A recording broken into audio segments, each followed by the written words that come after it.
कार्यक्रम के पुण्यार्जक हैं आदिनाथ दिगंबर जैन मंदिर, मीरा मार्ग, जयपुर। जय श्री दर्शकों, मैं शेफाली जैन और आप सभी का हार्दिक स्वागत करती हूं जिनवाड़ी चैनल पर। दर्शकों, दशलक्षण महापर्व के अंतर्गत आज उत्तम सत्य धर्म का दिन है और आज परम पूज्य संत शिरोमणि आचार्य श्री 108 विद्यासागर जी महाराज के सुशिष्य अभिक्षण ज्ञान उपयोगी अरहम ध्यान योग प्रणेता परम पूज्य मुनि श्री 108 प्रणम्य सागर जी महाराज अपनी मंगल वाणी से श्रावकों को उत्तम सत्य धर्म का मर्म समझाकर उनका आत्म कल्याण कर रहे हैं। तो आइए दर्शकों, श्रवण करते हैं पूज्य गुरुवर के विशेष प्रवचन। आचार्य श्री 108 विद्यासागर जी महाराज की जय। अभिनव आचार्य श्री 108 समय सागर जी महाराज की जय।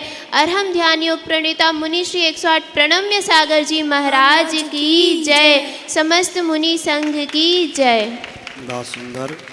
बच्चों का सम्मान जोरदार तालियां बजा करके। जब हम इस उम्र में पढ़ना सीखना चाहते हैं, जब वो इसे कंठस्थ कर चुके हैं, बच्चे किताब में सिर्फ हिंट लेने के लिए रखते हैं, है ना। 9 वर्ण मुकार मंत्र पढ़ लें अपन लोग और कुछ ही क्षणों में पूज्य श्री की मंगलवाणी का लाभ हम सभी को मिलेगा।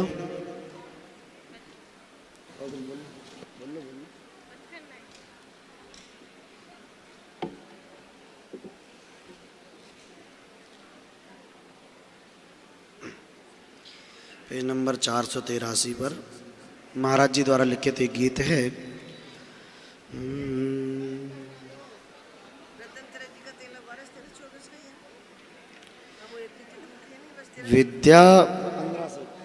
विद्यासागर इस धरती पर कोई फरिश्ता का नूर है, जिसने देखा तुमको गुरुवर उसको मिलता चैन है। बोलिए, विद्यासागर इस धरती पर कोई फरिश्ता का है नूर, जिसने देखा तुमको गुरुवर उसको चैन मिला भरपूर। शिक्षित बाल युवा दीक्षा दे चेतन का उद्धार किया। शिक्षित बाल युवा दीक्षा दे चेतन का उद्धार किया। कुंडलपुर के बड़े बाबा को तुमने उच्च स्थान दिया। कुंडलपुर के बड़े बाबा को तुमने ऊंचे स्थान दिया। नारी शक्ति संस्कारित हो प्रतिभा स्थल का निर्माण किया। नारी शक्ति संस्कारित हो प्रतिभा स्थल का निर्माण किया। नीचे की लाइन सब लोग बोलें। जन जन की करुणा से पूरित भाग्योदय निर्माण किया। भाग्योदय निर्माण किया। करके जग का हित मेरे गुरुवर, जग में रहते जग से दूर। जिसने देखा तुमको गुरुवर उसको चैन मिला भरपूर। आचार्य श्री का स्मरण करते हुए पूज्य गुरु महाराज प्रणम्य सागर जी महाराज ने आगे की जो पंक्तियां लिखी हैं वो भी अपन लोग पढ़ें। दीपने को जलते बुझते उनसे क्या रोशन हो जहाँ। दीप अनेकों जलते बुझते उनसे क्या रोशन हो जहाँ। कदम आपके जहाँ भी पड़ते ज्ञान दीप जलते हैं वहाँ। तुमने दीप से दीप जलाकर ज्ञान प्रकाश बढ़ाया है। गुरुवर आपने ज्योति से जन जन को नहलाया है। बोलिए, विद्यासागर इस धरती पर कोई फरिश्ता का है नूर। जिसने देखा तुमको गुरुवर उसको चैन मिला भरपूर। और आने वाली अक्टूबर की 13 से 20 अक्टूबर की उस तिथि में पूज्य गुरु महाराज द्वारा कृत्रिम चैत्यालयों पर आधारित और बहुत ही भव्यतम महानतम 5600 जहाँ पर 16 अर्घों के साथ हम सभी आराधना करेंगे, ऐसा नंदीश्वर दीप महामंडल विधान जिसका नाम है महामय नंदीश्वर विधान और 52 जिन चैत्यालयों के दर्शन आप लोगों को 108 प्रतिमाओं के इस जयपुर में होने वाले हैं, तो आप उसमें भी सम्मिलित होना ना भूलें, जिससे कि गुरुदेव का वह महत्वपूर्ण उपक्रम महामय नंदीश्वर विधान जब हम लोग करते हैं तो वहाँ पर एक ऐसी अनुभूति है जैसे मान लो साक्षात हम नंदीश्वर दीप का साक्षात्कार कर रहे हों। तो इन्हीं भावों के साथ अपने स्थान पर हम सभी खड़े हो जाएं। आज उत्तम सत्य धर्म का दिवस है। पूज्य गुरुदेव के पावन आशीर्वाद के साथ हम सभी उत्तम सत्य धर्म के मार्मिक प्रसंग को यहाँ पर शुभारंभ करने जा रहे हैं।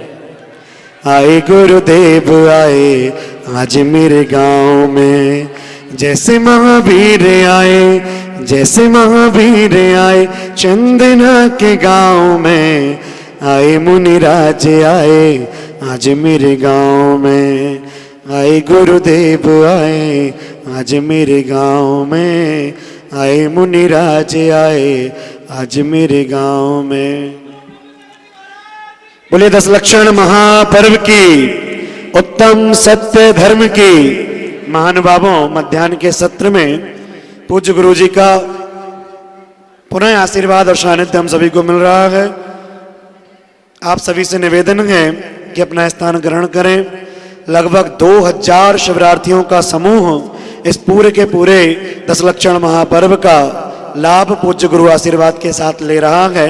एक बार जोरदार तालियां बजा करके, और सिर्फ जयपुर ही नहीं, भारतवर्ष ही नहीं, बल्कि देश विदेश के 122 देशों के साथ जनवाणी आदि चैनल से, आगम वाणी चैनल से, जनवाणी चैनल से, गुरु प्रणम्य सागर भक्त परिवार अरहम ध्यान योग चैनल से हजारों लोग, बाहर भी लाखों लोग इस पूरे के पूरे अरहम स्वधर्म शिविर का लाभ ले रहे हैं। अवसर है पूज्य गुरुदेव की मंगलकारी वाणी का। हम सभी चलते हैं और पूज्य गुरु चरणों में आज उत्तम सत्य धर्म के मार्मिक इस प्रसंग को एक नई चेतना के साथ, उनके नए चिंतन और नई दिशा दशा के साथ इस उत्तम सत्य धर्म की विवेचना पूज्य गुरु मुख से सुनने के लिए लालायत हैं। तो हाथ जोड़ ले सब लोग। हे गुरुवर, बारंबार नमोस्तु नमोस्तु नमोस्तु। बोले संत शिरोमणि आचार्य भगवंत गुरुवर विद्यासागर जी महामुनि राज की, अभिनव आचार्य भगवंत श्री समय सागर जी महाराज की, अरहम ध्यान योग प्रणेता अध्यात्म योगी परम पूज्य मुनिवर श्री प्रणम्य सागर जी महाराज की। चलते हैं और आज के उत्तम सत्य धर्म पर पूज्य गुरुदेव की वाणी का मंगल अनुष्ठान करने के लिए नमोस्तु नमोस्तु नमोस्तु गुरुवर। ओम अरहम नमः, ओम अरहम नमः, ओम अरहम नमः। आज उत्तम सत्य धर्म पर कुछ चर्चा करते हैं जो आगमुक्त भी हो और अपने काम की भी हो।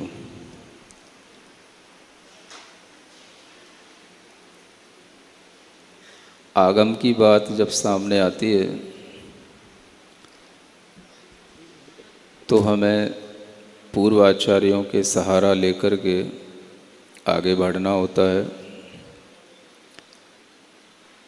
और उन्हीं की दी हुई परिभाषाओं को ध्यान में रखते हुए जब हम अपनी सोच निर्मित करते हैं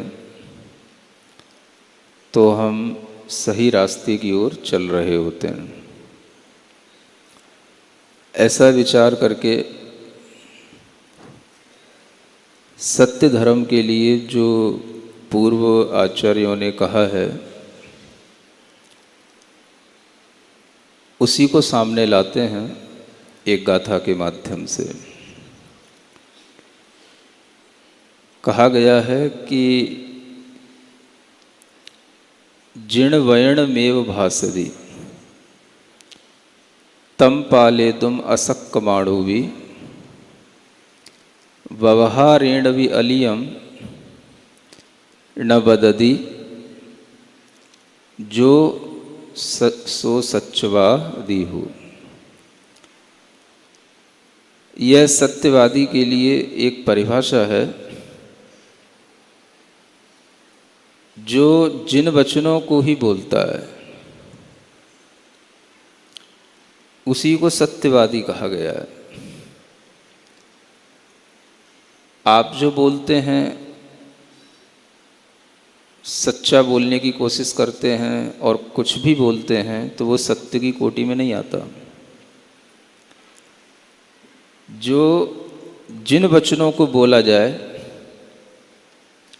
वही सत्य है, और जिस तरह से जिनेंद्र भगवान ने कहा है उस तरह से बोलते हैं तो वही सत्य कहलाता है। ऐसा जो आचार्यों का कहना है यह कोई हठाग्रह नहीं है, यह यथार्थ है। क्योंकि जो इस संसार का सत्य समझते हैं और जिन्होंने सत्य की अनुभूति की है, उन्होंने इस संसार के हर पहलू पर अपना विचार दिया है और उसके बारे में जो कुछ भी बताया है वही सत्य की कोटि में आता है। इसलिए यह जो बात है वो यथार्थ है कि जो जिन वचनों को ही कहता है वही सत्य है। जिण वयणमेव भासति तम पालेतुम असक्कमाणुवि। एक बहुत अच्छी बात कही। जिन वचन हम कहें लेकिन हम उनका पालन न कर पाएं और हम ही उसका पालन करने में जब असमर्थ हों, अशक्य हों उन जिन वचनों का पालन करने में, तो भी आचार्य कहते हैं आप झूठ नहीं बोलना, जिन वचन में जो कहा गया वही कहना।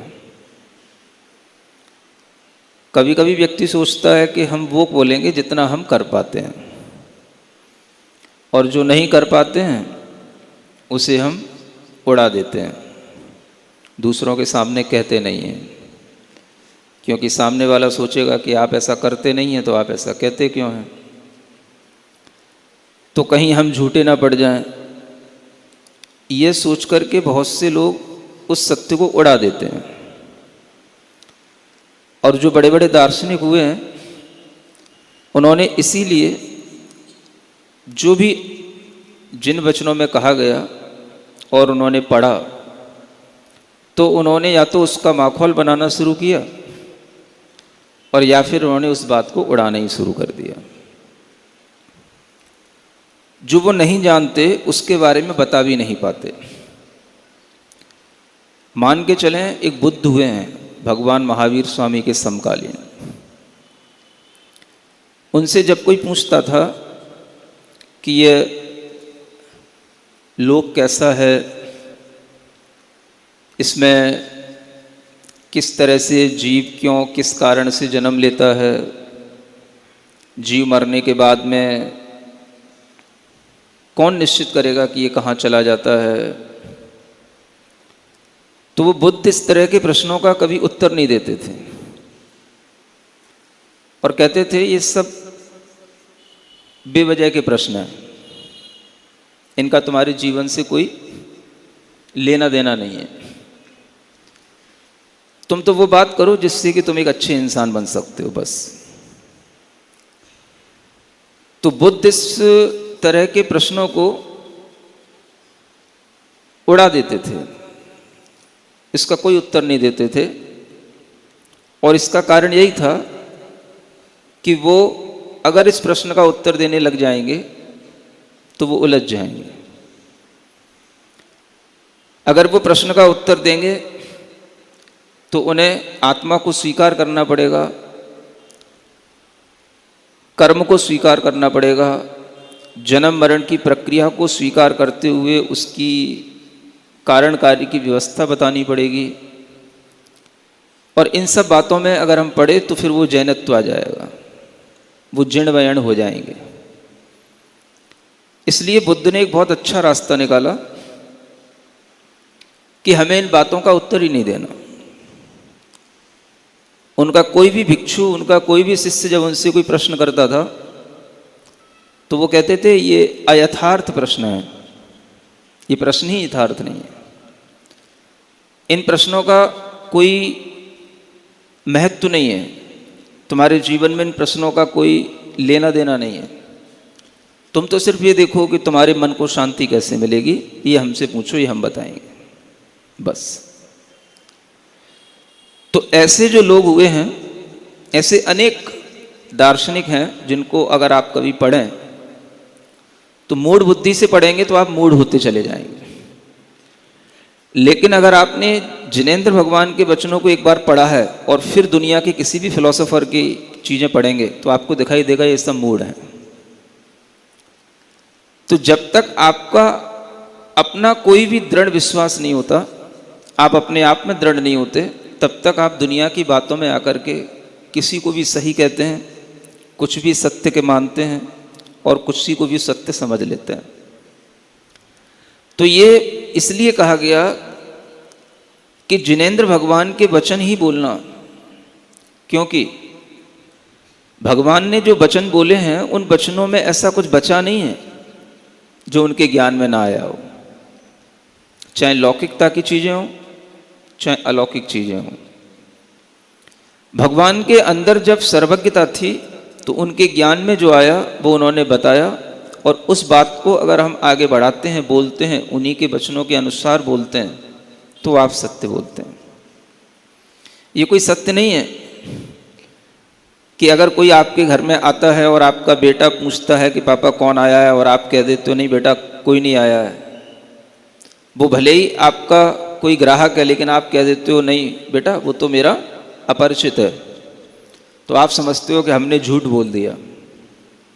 इन झूठ सत्य का कोई मायना ही नहीं है धर्म में।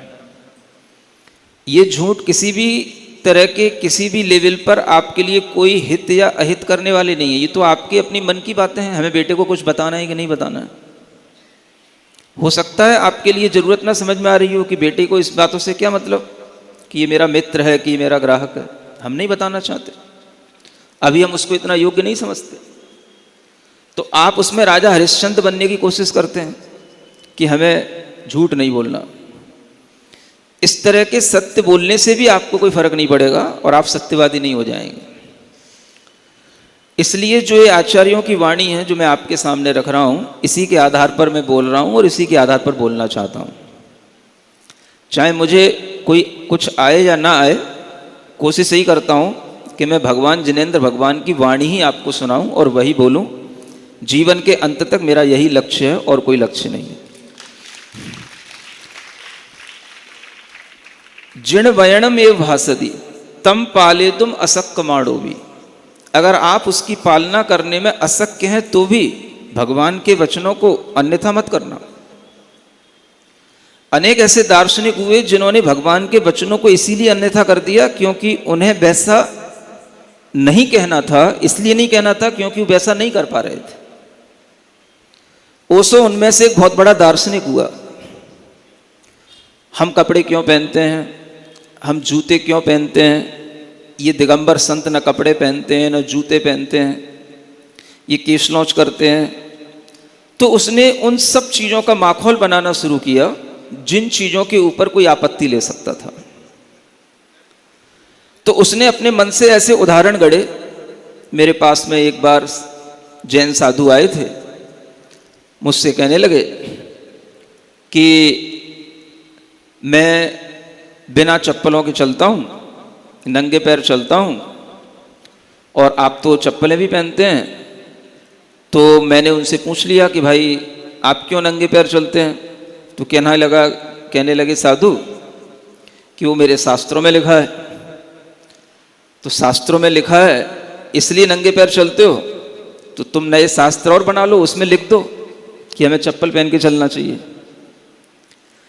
इस तरह की बेसिर पैर की बातें करते हुए उस दार्शनिक ने माखौल बनाया जैन साधुओं की चर्या का। ये मैं एक छोटा सा उदाहरण दे रहा हूँ। ये उदाहरण आपको सुनने पढ़ने को आपके मोबाइलों पे भी मिल जाएंगे और उसकी किताबों में भी मिल जाएंगे। मुझे डर नहीं पड़ा किसी का, मैं यथार्थ बोलना जानता हूँ और मुझे यथार्थ बोलने में कहीं किसी भी तरह की कुछ भी मुझे भीतर से कुछ भय नहीं लगता।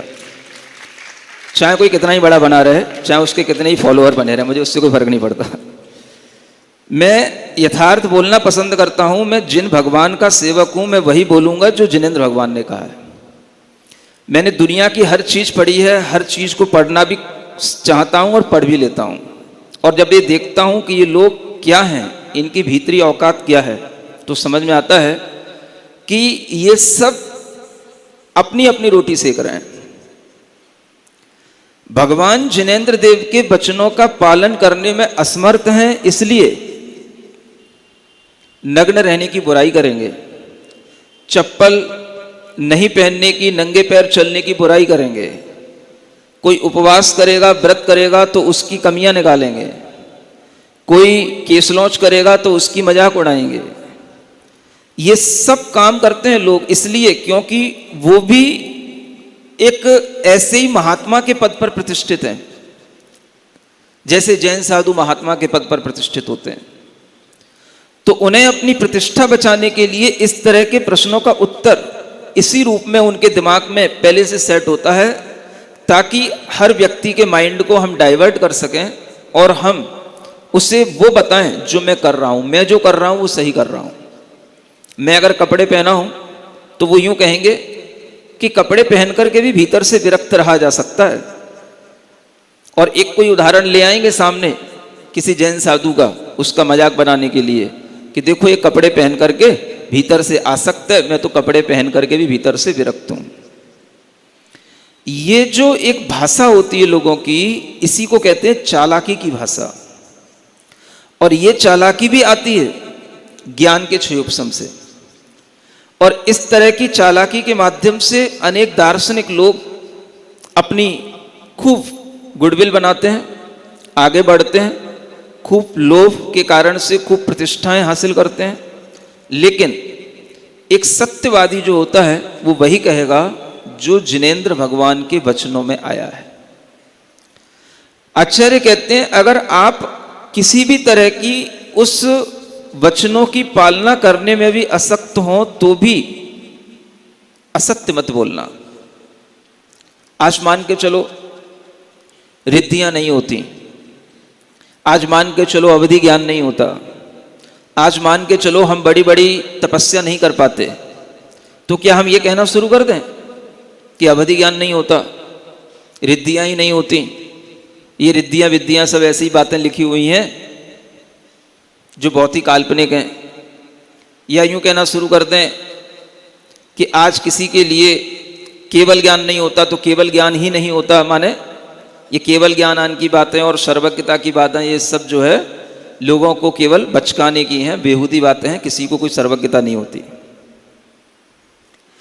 ये कभी भी अपने मुंह से ना निकले। भले ही आज अवधि ज्ञान नहीं होता, भले ही आज हम बड़ी बड़ी तपस्या नहीं कर पाते, भले ही आज हमारे सामने केवल ज्ञान हमारे ध्यान से नहीं होता, तो भी हम कभी भी ये ना कहें कि केवल ज्ञान होता ही नहीं किसी को, रिद्धियां किसी को कभी भी प्रकट होती ही नहीं। कभी भी हम इस तरह की अगर तपस्या नहीं कर पाते तो हम ये ना कहें कि ऐसी तपस्या से कोई मतलब ही नहीं। ये कहने का तात्पर्य है इस गाथा में जो आप पढ़ रहे हैं सामने कि अगर हम जिनेंद्र भगवान के वचनों को पालन करने में असमर्थ भी हों तो भी झूठ ना बोलें। व्यवहारेण भी अलियमना भासेति, निश्चय से भी झूठ ना बोलें और व्यवहार में भी झूठ ना बोलें। माने आपसी बातचीत में भी हम कभी झूठ ना बोलें, व्यवहार से भी इस तरह का झूठ ना सामने लाएं। और इस तरह की अगर हमारे अंदर प्रवृत्ति होती है तो वो कहलाता है सत्यवादी। अब ये सत्यवादी बनने के लिए आपको जिनेंद्र भगवान के वचनों के अनुसार चलना पड़ेगा। जब भी कोई आपसे किसी के बारे में पूछता है, भूगोल के बारे में, खगोल के बारे में, आपको क्या बोलना पड़ेगा? अगर आप सत्यवादी बनना चाहेंगे तो बोलो जो जिन वचन में कहा गया है। अगर आप अपने मन से कुछ भी बोलते हैं और जो हमें विज्ञान बताता है वह भी अगर आप बोल करके अपनी बात को आगे बढ़ा लेते हैं तो आप एक वैज्ञानिक तो हो सकते हैं कुछ लोगों के सामने, लेकिन सत्यवादी नहीं हो सकते हैं। सत्यवादी का मतलब ये होता है कि जिसने जिनेंद्र भगवान के वचनों को समझ करके उनका श्रद्धान करके युक्ति पूर्वक उस वचनों को दूसरों के लिए जो देता है वो सत्यवादी होता है। क्या हम दूसरों की बातें करें? कौन सी वैज्ञानिकता है आज के जमाने में? जो वैज्ञानिक कभी भी कुछ कहते हैं, कभी कुछ कहते हैं। कभी कहते थे इस यूनिवर्स में 9 प्लैनेट हैं, आज एक कम हो गया, कहने लगे नहीं 8 ही है। जिन्हें यही नहीं पता चंद्रमा है कहां, कहते हैं चंद्रमा किसी पृथ्वी आदि ग्रह की टक्कर से उत्पन्न हुआ, घर्षण से उत्पन्न हुआ। पहले सौरमंडल कुछ था, उसके बाद में यह उत्पन्न हुआ। इस तरह की तमाम काल्पनिक बातें जो करते रहते हैं उनको हम कभी सत्यवादी नहीं कह सकते। सत्यवादी वही होता है जो जिनेंद्र भगवान के वचनों के अनुसार अपनी धारणा बनाता है। और अगर वो हमें बोलना नहीं आता हो तो हम उस समय पर चुप रह सकते हैं। मौन रहने को भी कहा है। मौन रहना अज्ञानता हो सकती है, लेकिन हम असत्य न बोलें, यह हमारे लिए सबसे बड़ा धर्म होगा। तो मौन रहकर के भी हम उस सत्य को बनाए रख सकते हैं। इसलिए तीर्थंकर जब तक केवल ज्ञान नहीं हो जाता, दीक्षा लेने के बाद बोलते नहीं है। सुन रहे हो? हाँ, वो इसलिए नहीं बोलते क्योंकि जो पहले बोला गया है पहले हम उसको अनुभूत तो कर लें, पहले उसका पालन तो कर लें, और पूरा पालन करने के बाद जब वो अपने अंदर वह केवल ज्ञान प्राप्त कर लेते हैं, सर्वज्ञता हासिल कर लेते हैं, तब उनका मौन मुखर होता है, तब वो बोलना शुरू करते हैं। और जब वो बोलते हैं तो फिर उनके वचन सामान्य वचन नहीं होते हैं, वो दिव्य वचन कहलाते हैं, उसे दिव्य ध्वनि कहते हैं, जिससे हमें सत्य का ज्ञान होता है। तो सत्य जिन्होंने जाना उनके मुख से बोला जाता है तो वो सत्य होता है। अगर हमने सत्य नहीं भी जाना तो कोई बात नहीं, लेकिन जिन्होंने सत्य जाना और उन्होंने जो कहा अगर हम उसी को आगे बढ़ाते हैं तो हमारे अंदर भी कुछ सत्यता आ जाती है। यह सत्यता हमारे अंदर बनी रहे इसलिए हमें जिनेंद्र भगवान के वचनों को समझना चाहिए और उन वचनों के अनुसार ही अपनी धारणा बनाते हुए आगे बढ़ना चाहिए। जब हम भगवान के वचनों के अनुसार चलेंगे तो हमारे सामने अनेकांत भी आएगा। अनेकांत आएगा तो उस अनेकांत के माध्यम से भी हम वस्तु को जानेंगे, पदार्थ को जानेंगे, बोलेंगे, समझेंगे। लेकिन उस अनेकांत के विषय में भी लोगों की धारणाएं अलग अलग होती हैं। अनेकांत को भी लोग कितना समझते हैं हम नहीं समझ पाते। अभी किसी ने एक प्रश्न किया था 2 दिन पहले, जब मैंने कहा था कि हाँ कभी इसके विषय में डिटेल से बताऊंगा, है ना। प्रश्नकर्ता याद कर लेना उसको, भले ही अपना प्रश्न याद ना हो लेकिन मुझे याद है। प्रश्न था कि आप कहते हो कि अनेकांत के माध्यम से सब कुछ सही है, सब कुछ सही है, सब कुछ सही है, तो फिर उस दुनिया में गलत क्या है? और जब दुनिया में गलत कुछ है नहीं है तो फिर हम उसे गलत कह करके गलत क्यों कहते हैं या गलत से बचते क्यों हैं जब सब कुछ सही है? तो ऐसा किसी ने प्रश्न किया था। सुन रहे हो ना? ऐसा ही प्रश्न था ना? देख लो प्रश्न अगर लिखी हो चिट पे कहीं तो वह किसका प्रश्न था? है रखा है प्रश्न कहाँ? प्रश्न तो है हमारे, अनेकांत से यदि सब दृष्टिकोण यदि एक सा रहेगा तो फिर सत्य और असत्य में क्या अंतर रह जाएगा? हाँ वही तो मैं कह रहा हूं कि फिर गलत और सही क्या होगा? फिर आप गलत को गलत कैसे कहोगे या गलत से कैसे बचोगे? वही तो है, सत्य और असत्य का अंतर क्या रहेगा? तो आपको ये चीज समझने की है। अनेकांत का मतलब यह है कि अगर दुनिया में कहीं कुछ घटित हो रहा है तो हम ये भी जाने कि वो किस कारण से घटित हो रहा है, लेकिन जब उससे हमारे आचरण में कहीं अंतर आने लग जाए तो हम उस अपने आचरण को सही बनाने के लिए या दूसरों के आचरण को सही बनाने के लिए हम सही को सही भी कहें और गलत को गलत भी कहें। जैसे अभी हमने जितनी भूमिका बनाई या जितनी बातें कही वो सब इसी परिप्रेक्ष्य में कहीं और अब हम उसी परिप्रेक्ष्य से आगे बढ़ते हैं। मानो कि बुद्ध थे, जानते नहीं थे, सर्वज्ञता उन्होंने डिक्लेयर तो कर दी लेकिन थी नहीं उनके पास। होती तो सब बताते, लोक कैसा है, लोक में कितने जीव हैं, कैसे जन्म मरण होता है, केवल क्षणभंगुर बात में नहीं पड़ते। अब हमें यह पता है कि उन्होंने जो कहा वो उनकी दृष्टि से ठीक है। अनेकांत क्या कहता है? उन्होंने जो कहा वो उनकी दृष्टि से ठीक है, हमारी दृष्टि से ठीक नहीं है।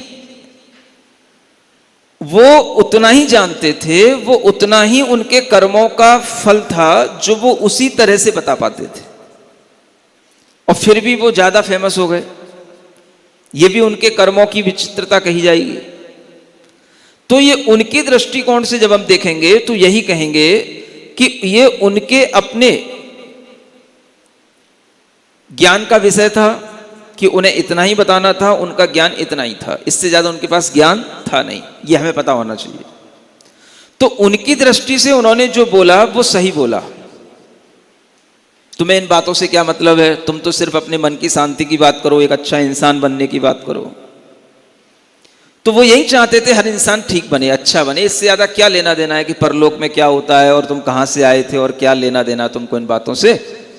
लेकिन वो ये भी इसलिए नहीं बताना चाहते थे क्योंकि हम इसमें उलझेंगे तो फिर हम महावीर की तरह, महावीर भगवान की तरह मुझे सारी फिलॉसफी सामने रखनी पड़ेगी, कर्म सिद्धांत बताना पड़ेगा, लोक सिद्धांत बताना पड़ेगा, सब बताना पड़ेगा। इसलिए वो इन बातों में पड़े नहीं। तो वो उनकी दृष्टिकोण से ठीक है। मान लो हमने ओशो की बात की, वो ओशो अपनी दृष्टिकोण से ठीक है। क्या ठीक है? कि भाई एक दार्शनिक की यही विशेषता होती है कि वो किसी एक पंथ में, एक चक्कर में नहीं पड़ता और वो किसी एक का नहीं होता। उससे जो मन में आता है वो बोलता है, जो मन में आता है वो कहता है, जो जैसे उसके सामने ऑडियंस होते हैं बस उसका मकसद होता है कि उनको अपना ज्ञान देना, बस। ठीक है? दुनिया में इस तरह के भी लोग होते हैं। सभी जिन मत को मानने वाले तो नहीं हो जाएंगे, ना कभी हुए थे, ना है, ना होएंगे, इससे कोई फर्क नहीं पड़ता। तो सब अपने अपने कर्म के उदय से तरह तरह की प्रवृत्तियां करते हैं। ये सब कर्मों की विचित्रताएं हैं और उनके कर्मों के फल उनके लिए इसी तरह से फलते हैं, उनकी बुद्धि उसी तरह से चलती है। इस तरह से विचार करना यह अनेकांतिक दृष्टिकोण का विचार है। और इसलिए उनसे कोई द्वेष नहीं करना, चाहे कोई भी हो।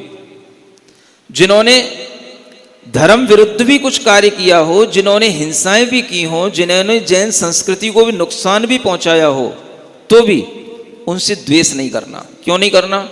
क्योंकि अनेकांत की दृष्टि में उनके लिए वही करना था। उनके कर्म उसी तरह से फल रहे थे।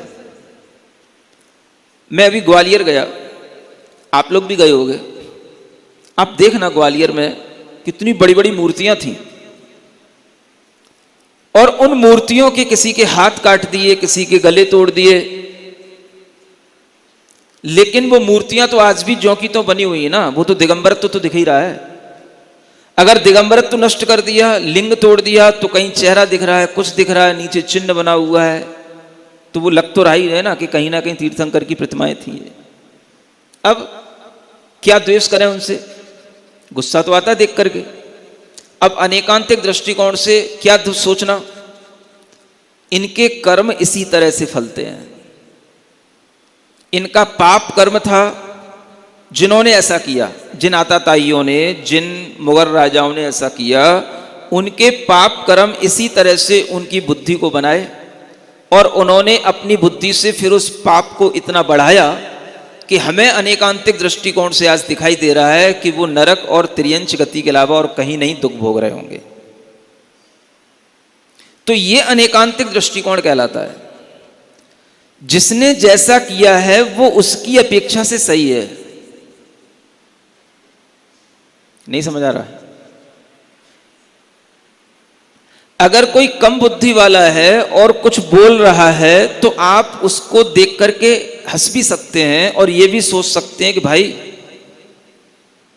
जिसकी जितनी बुद्धि हो उतना दे बताए, ताको बुरो न मानिए और कहां से लाए। नहीं समझ में आई?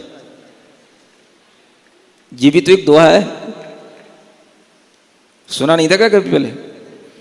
हैं? हाँ तो याद कर लो, परीक्षा में आ सकता है। जिसकी जितनी बुद्धि है उतना दे बताए, ताको बुरो न मानिए और कहां से लाए। तो अब जिसके पास में जितनी बुद्धि होगी वो उतनी बता दी उसने। अब अगर आपको बुरा लग रहा है कि यह अच्छा नहीं बोल रहा है, इसने बात सही नहीं बताई, है ना, तो अब आप उसका बुरा न मानो, अनेकांत दृष्टिकोण से सोचो उसकी बुद्धि इतनी है। और अगर आपने उससे मान लो कहीं कुछ कहा और वो नहीं समझ पाया आपकी बात को, समझ आ रहा है, तो भी बुरा मानने की जरूरत नहीं है। घर में तो ये फार्मूला बहुत ज्यादा काम करेगा। नहीं करेगा? हम किसी से कुछ कहते हैं, वो कुछ कर बैठता है, कुछ इशारा करते हैं, कुछ समझता है। अब उसे इशारे समझने की भी समझदारी नहीं है, तो बुरा मानने की आपको क्या जरूरत है? ये सोच लेना पड़ेगा भाई जिसकी जितनी बुद्धि है वो उतना ही बोलेगा, उतना ही करेगा, इससे अधिक वो कहां से लाए। तो ये अनेकांतिक दृष्टिकोण होता है कि दुनिया में जो पाप कर रहा है वो पाप कर रहा है। हम ये देखें, कसाई खाने में कसाई लोग तरह तरह के पाप कर रहे हैं, इन सड़कों पर भी तरह तरह के पाप हो रहे हैं। बुद्धि ऐसी चल रही है, इनके कर्म भी ऐसे ही हैं। इसी तरह का कर्म फल भोगने के लिए इनको इसी तरह का माहौल मिला और उसी तरह के माहौल में वो ढल गए, तो आज वो उसी तरह के पापों में लिप्त हैं और हंस रहे हैं, खेल रहे हैं, जिंदगी बर्बाद कर रहे हैं। बुद्धि कर्मानुसारिणी, उनके कर्म के अनुसार उनकी बुद्धि चल रही है। तो आप दुनिया में सब कुछ देखते हुए भी उसको ये देखें कि अनेकांतिक दृष्टिकोण से गलत कुछ नहीं है। समझ आ रहा है? अच्छे से सुन लो, पहली बार मैं आपको इस अनेकांतिक दृष्टिकोण की व्याख्या सुना रहा हूं। अनेकांतिक दृष्टिकोण से गलत क्यों नहीं है कुछ? जिसके जैसे कर्म होंगे उसी के अनुसार उसकी बुद्धि चलेगी। अगर पाप कर्म का फल मिल रहा है तो पाप बुद्धि बनती है, पुण्य कर्म का फल मिल रहा है तो पुण्य की बुद्धि चलती है। अब वो अपनी बुद्धि को नहीं रोक पा रहा है तो वह उसी तरह के माहौल में ढलता चला जाएगा जिस तरह की उसकी बुद्धि उसको आगे ले जाएगी। तो भाई कोई ने किसी को मार दिया, अब अनेकांतिक दृष्टिकोण से देखो तो भाई इसके कर्म के उदय से इसको ऐसे ही मरना था और इसको ऐसे ही मारना था। नहीं समझ आया? ये सोचना पहले अनेकांतिक दृष्टिकोण से। लेकिन मरना, मारना, पाप करना जब हम आचरण की पद्धति से देखेंगे तो ये ध्यान रखना, उन्हीं तीर्थंकरों ने ये भी कहा पाप दुख का कारण है, पाप करने से बचना यह हमारी आचरणात्मक पद्धति है। हम उसको यूं गलत ना कहेंगे कि तुमने गलत कर दिया, लेकिन हम ये समझ लेंगे कि ये हमें नहीं करना, तो क्यों नहीं करना, नहीं तो हम भी फिर वही करेंगे। तो वो हमारी दृष्टि से सही नहीं है। किसकी दृष्टि से सही है? जो पाप कर रहा है उसकी पाप बुद्धि के कारण से हो रहा है, वो उसके पाप कर्म के उदय से उसकी वैसी बुद्धि बन रही है, वो उसकी दृष्टि से उसने ठीक करा। भाई कसाई इसके अलावा और क्या करेगा? तो वो उसकी दृष्टि से ठीक है। आपको यह ध्यान में रखना है कि अनेकांतिक दृष्टिकोण किसी को गलत नहीं कहता। इसका मतलब यह नहीं है कि दुनिया में कुछ गलत नहीं होता। कहना नहीं है गलत कि भाई तूने गलत कर दिया, ठीक है, सोचे कैसे कि गलत नहीं कर दिया, तो भाई उसके दृष्टिकोण से वही ठीक था, उसका कर्म उसी रूप में फल रहा था। पापी व्यक्ति पाप करता है और पुण्यात्मा पुण्य करता है। ये अनेकांतिक दृष्टिकोण से अपनी सोच बनाओ। अब फिर गलत है तो गलत से बचें क्यों? सत्य और असत्य में कोई अंतर रह जाएगा कि नहीं रह जाएगा? भाई क्यों नहीं रह जाएगा? तुमने जिन वचन पूरे सुने कहां? जिन वचनों में अनेकांत इसलिए बताया कि दूसरे के अभिप्राय को आप उसी के ऊपर छोड़ दो। अगर आप उसमें कोई हस्तक्षेप नहीं कर पाते हो तो मत करो, और करना भी नहीं चाहिए। अपने आप उसको अपने ही कर्म से कुछ समझ आएगा तो आ जाएगा, और अगर तुम्हारे कहने से आता होगा तो थोड़े से कुछ कहने से आ जाएगा, बहुत ज्यादा कहने से कुछ हो जाएगा तो ऐसा नहीं होता है। थोड़ा उपदेश देना हो, कोई अच्छा माहौल तैयार करना हो तो आप कर सकते हो। इससे ज्यादा करने की आप कोशिश मत करो। अगर करोगे और फिर कुछ नहीं होगा तो फिर आप कहोगे हमने इतना अच्छा कुछ किया था, हुआ कुछ नहीं, तो होता कुछ नहीं है। आदमी वही करेगा जो उसके कर्म के उदय में होता है। समझ आ रहा है? मैं ऐसे अनेक व्यक्तियों को जानता हूं। एक छोटा सा उदाहरण दे रहा हूं आपको। एक व्यक्ति मुझसे आकर के कहता है, महाराज मुझे सुसाइड करने की इच्छा हो रही है। सुनते हो? रियल घटना बता रहा हूं आपको। तो मैंने उसको कहा कि देखो ये अच्छी बात नहीं, अपने जीवन को समाप्त करना ये बहुत बड़ा पाप है। जो कुछ भी मैं उसको समझा सकता था मैंने उसको समझाया, क्योंकि मेरा काम उसको पाप से बचाना था, वो आत्महत्या ना करे। तो उसके मन में उस समय तो समझ आया, और जब तक मैं उस शहर में रहा तब तक वो मेरे पास आता रहा और हर दिन आकर के नमोस्तु करता रहा, और मैं उसकी तरफ देख करके आशीर्वाद देता रहा। मुझे लगा कि आदमी समझ रहा है, अब ये ऐसी कोई गलती नहीं करेगा। उसके दिमाग में वो सुसाइड करना कई दिनों से नहीं, महीनों से और वर्षों से चल रहा था। एक आध बार उसने प्रयास भी किया था, कर नहीं पाया था, और उसके दिमाग में वो चीज चल रही थी। उसने आकर के मुझसे कही, तो उसको जितने दिन तक मैं उस शहर में रहा वो अपने आप को बचाता रहा, टालता रहा। हमारे जाने के बाद 3-4 महीने गुजरे होंगे और मुझे खबर मिल गई कि उस आदमी ने सुसाइड कर ली। समझ आ रहा है? अब क्या करें? अनेकांतिक दृष्टिकोण भी लगाओ और ये भी देखो कि गलत गलत होता है और सही सही होता है। अनेकांतिक दृष्टिकोण से सोचो तो भाई उस आदमी के मन में जब ये विचार आ रहा था तो कहीं ना कहीं उसका कर्म उसे प्रेरित कर रहा था, उसे काम करना था। वो कब तक अपने आप को टालता, कब तक बचाता अपने आप को? और निमित्त जब तक सामने रहा तब तक वो अपने आप को बचाता भी रहा, और जब उसके सामने कुछ नहीं रहा तो 2-4 महीने में फिर वो अब अपने मन को कैसे समझाए? उसकी कर्म उसी तरह से होंगे, उसके कर्म उसको प्रेरित कर रहे होंगे बार बार उसी तरह का पाप करने के लिए। तो उसने वो पाप कर लिया। अब उसने पाप कर लिया, हम यूं नहीं कहेंगे कि उसने सर्वथा गलत कर लिया। अनेकांत दृष्टिकोण क्या कहता है? सर्वथा गलत कुछ नहीं हो गया, क्योंकि उसके पाप कर्म के उदय से उसे वैसा करना ही था। ये अब हमें समझ में आ रहा है, क्योंकि वो उसकी मानसिकता बहुत पहले से ऐसी बनी हुई थी। किसी तरह से वो बच पा रहा था, टाल रहा था, आखिरकार उसकी बुद्धि वही करी जो उसके कर्म के उदय में उसकी बुद्धि बनती। तो अनेकांतिक दृष्टिकोण ये कहता है कि भाई इसमें तुम ये ना समझ लो कि हम उसको सुसाइड करने से, अगर हमने उसको समझाया था तो उसे सुसाइड नहीं करनी चाहिए थी, उसने क्यों कर ली, इस कारण से तुम परेशान मत हो। तुम्हारा काम सिर्फ उसको बताना है, समझाना है, और अगर उसकी समझ में ना आए तो ये सोचना कि अनेकांतिक दृष्टिकोण से कि उसके जीवन में यह घटित होना ही था, उसने जो किया वही किया जो उसके पाप कर्म के फल से उसे करना था।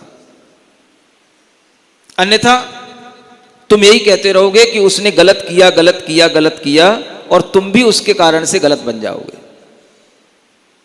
तो उसने अपने दृष्टिकोण से जो किया वो सही किया, लेकिन सही करते हुए भी सुसाइड करना सही काम नहीं है। नहीं तो तुम भी कर बैठो भाई, अगर उसने सुसाइड सही किया तो तुम भी कर बैठो। तो जब आचरण की बात आती है तो तीर्थंकरों ने कहा पाप पाप है, पुण्य पुण्य है। अनेकांतिक दृष्टिकोण से कोई व्यक्ति कुछ भी कर रहा है तो उसके दृष्टिकोण से वो चीज सही है, सबके दृष्टिकोण से वो चीज सही हो ऐसा नहीं कहा। समझ आ रहा है कि नहीं आ रहा है? भाई आपको अगर गाली बकना अच्छा लग रहा है तो आप कह सकते हो मुझे इसी में खुशी मिल रही है, तो भाई हो सकता है आपके दृष्टिकोण से गाली बकना अच्छा हो, लेकिन इसका मतलब ये तो नहीं कि सबको गाली बकना अच्छा लगेगा। तो गाली बकना सबके लिए तो अच्छा नहीं हो सकता। तो इसमें अनेकांत ऐसे लगाया जाता है, भाई उसके दृष्टिकोण से वो चीज ठीक है। उसको पीना अच्छा लग रहा है, शराब पीना अच्छा लग रहा है, नहीं मान रहा है, उसकी बुद्धि ऐसी हो चुकी, उसके पाप कर्म का उदय ऐसा है, वो ऐसा ही करेगा। अनेकांतिक दृष्टिकोण कहता है कि वो जो अपने दृष्टिकोण से कर रहा है वो अपने लिए जो है वो ठीक कर रहा है, लेकिन सबके दृष्टिकोण से वो चीज सही है ऐसा नहीं है। इसलिए जिन वचनों में कहा गया पाप को पाप समझो, पुण्य को पुण्य समझो, सत्य आपका यही कहलाएगा कि पाप करने के बाद भी आप ये मत कहना कि इसने पुण्य कर लिया। अब मान लो उसने सुसाइड कर ली तो हम ये नहीं कहेंगे कि उसने अच्छा कर लिया, हम ये विचार कर लेंगे कि उसके दृष्टिकोण से यही होना था और उसको समझाने के बाद भी उसके लिए यही निमित्त मिलने थे और उसको इतना ही टाल पाना उसके लिए मुश्किल था, इसके बाद उसे ये करना ही था क्योंकि उसने वही किया जो उसे करना था। उसकी दृष्टि से वो चीज वो ठीक है, इससे ज्यादा वो अपने आप को रोक नहीं पाता। सुन रहे हो कि नहीं? समझ में आ रही है अनेकांतिक दृष्टिकोण का मतलब क्या है?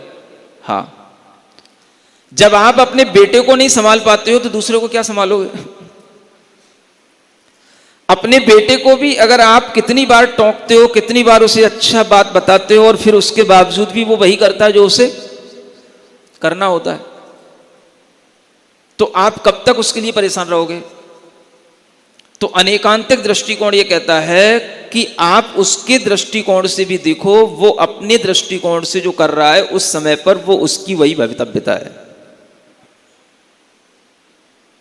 इसका मतलब ये नहीं है कि हमने उसके पाप को स्वीकार कर लिया, इसका मतलब ये नहीं है कि हमने उसके असत्य को सत्य मान लिया, इसका मतलब ये नहीं है कि हमने उसकी गलती को सही मान लिया। गलत हमारे दृष्टिकोण में, धर्म के दृष्टिकोण में जो चीज गलत है वो चीज गलत है।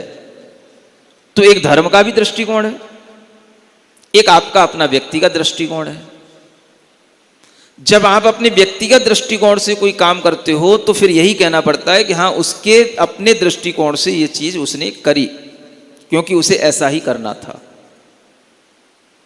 जब उन ग्वालियर की उन मूर्तियों को मैंने देखा तो मेरे अंदर यही अनेकांतिक दृष्टिकोण आया कि इन्हें इसी तरह के पाप करने का कोई कर्म पहले से इन्होंने बांधा होगा, पाप कर्म किए होंगे, उसके फल से इन्होंने इतना बड़ा पाप और कर लिया और इसके पाप के फल से ये जीव नियम से नरक में गया होगा। इसका और कोई फल नहीं होता। जिन भगवान की मूर्तियों को खंडित करना, इससे बड़ा पाप और कोई नहीं होता, जबकि उन मूर्तियों से कुछ नहीं मिल रहा होता है। सिर्फ एक ऐसा नशा छाया होता है, बस तोड़ना है, मिटाना है। यही हाल खजुराहो में देखा, यही हाल ग्वालियर में देखा, और भी जगहों पर होता है। तो जब हम इस तरह की चीजें देखते हैं तो हमारे अंदर उसके प्रति जब क्रोध आए तो अनेकांतिक दृष्टिकोण लगाओ। बच्चा जब मनाते मनाते भी मेरी बात न माने तो फिर अनेकांतिक दृष्टिकोण लगाओ। कब तक उससे अपना सिर फोड़ोगे? तब अनेकांतिक दृष्टिकोण लगाओ। भाई इसके कर्म के उदय से जो इसे करना है वो ये करेगा, अपन को अब शांत होना चाहिए। समझ में आता है कि नहीं आता? तो अनेकांत दृष्टिकोण का मतलब यह है कि सामने वाले के अंदर भी जो चल रहा है उसका भी आप सम्मान करें, उसके अंदर भी जो चल रहा है उसको भी आप स्वीकार करें। यह अनेकांतिक दृष्टिकोण है। लेकिन इसका मतलब यह नहीं है कि उसके दृष्टिकोण को हम ये मान लें कि वो सही कर रहा है। तो धर्म के दृष्टिकोण से देखें तो सुसाइड करना पाप है, मूर्ति तोड़ना पाप है। इस तरह के जो ये दार्शनिक हुए हैं, उन्होंने जो साधुओं के नंगे पैर चलने का मजाक उड़ाया, ये उनके लिए पाप है। तो हम कह सकेंगे कि धर्म के दृष्टिकोण से उन्होंने गलत कहा। हम ये भी कह सकेंगे धर्म के दृष्टिकोण से, जो वास्तविक कर्म सिद्धांत है उसके दृष्टिकोण से, कि बुद्ध सर्वज्ञ नहीं थे, भले उनके अनुयायी उनको कहते हो। तो हमें सत्य और असत्य का ज्ञान होते हुए भी हम ये कह सकेंगे कि उनके दृष्टिकोण से उन्हें इस तरह की घोषणा करना कि हम सर्वज्ञ हैं, ये उनके लिए उस समय पर उनका अपना प्रचार करने का तरीका हो सकता है, उनका अपना दृष्टिकोण हो सकता है, उन्होंने किया।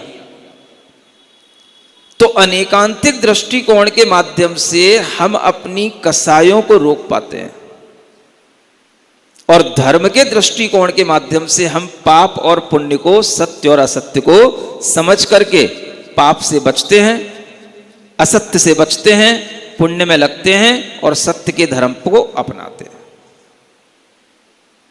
समझ आ रहा है आप लोगों को? दृष्टिकोण तो सभी का है ना, अपना अपना दृष्टिकोण है। तो धर्म का भी तो कोई दृष्टिकोण होता है कि नहीं होता है? धर्म का दृष्टिकोण माने भगवान का दृष्टिकोण भी तो देखना पड़ेगा। उन्होंने किस किस चीज को पाप कहा है।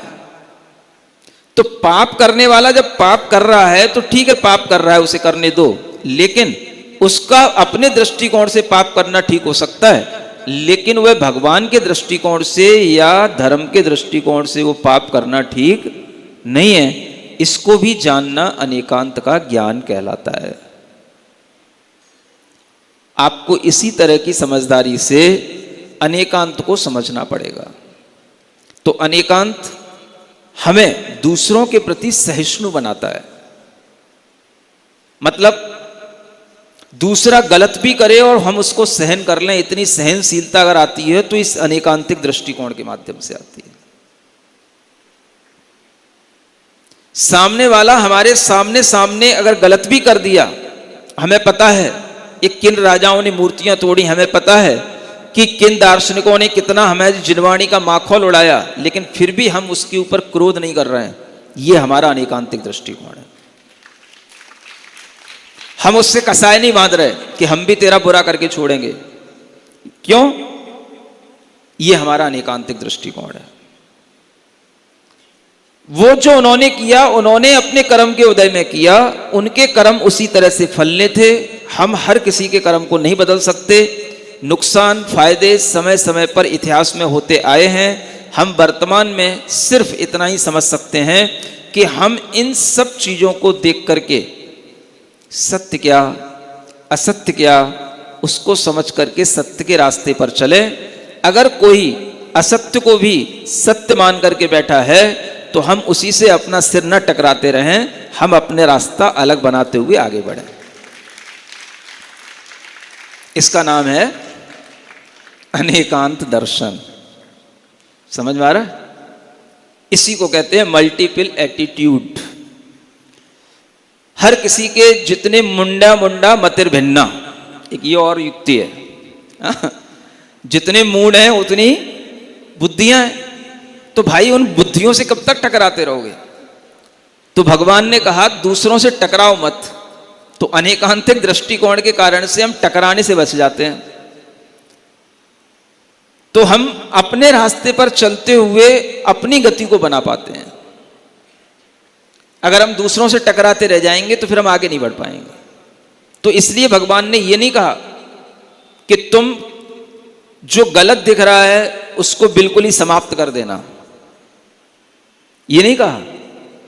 तुम्हें जो मिथ्या दिख रहा है उससे अपने आप को बचा लेना, यह कहा है। यूं नहीं कहा कि तुम मिथ्या आयतनों को तोड़ देना जैसा दूसरे लोग करते हैं। उन मिथ्या आयतनों को हटा देना अपने रास्ते से, कि उन शास्त्रों को जला देना, कि गुरुओं को मिटा देना, या उन मंदिरों को तोड़ देना जो मिथ्या है, ये नहीं कहा। तुम्हारी समझ आ जानी चाहिए सम्यक क्या मिथ्या क्या, बस तुम अपने आप को उससे हटा लो, तुम अपना कल्याण कर लो। बस अपने हित के अगर तुम्हारे अंदर विचार आएंगे तो तुम इसी तरह से अपना हित कर पाओगे, और अगर तुम उन चीजों में उलझ गए तो तुम अपना भी हित नहीं कर पाओगे, और दुनिया की कोई भी विकृतियां जो होने वाली हैं उनको रोक भी नहीं पाओगे। तो तुम भी गए और तुम्हारा जीवन भी गया। तो इसलिए तीर्थंकरों ने कहा अपने को बचाओ, बस अपने को हटाओ, अपना लोटा छानो, इसी को कहते हैं। नहीं समझ में आया? क्या मतलब हुआ?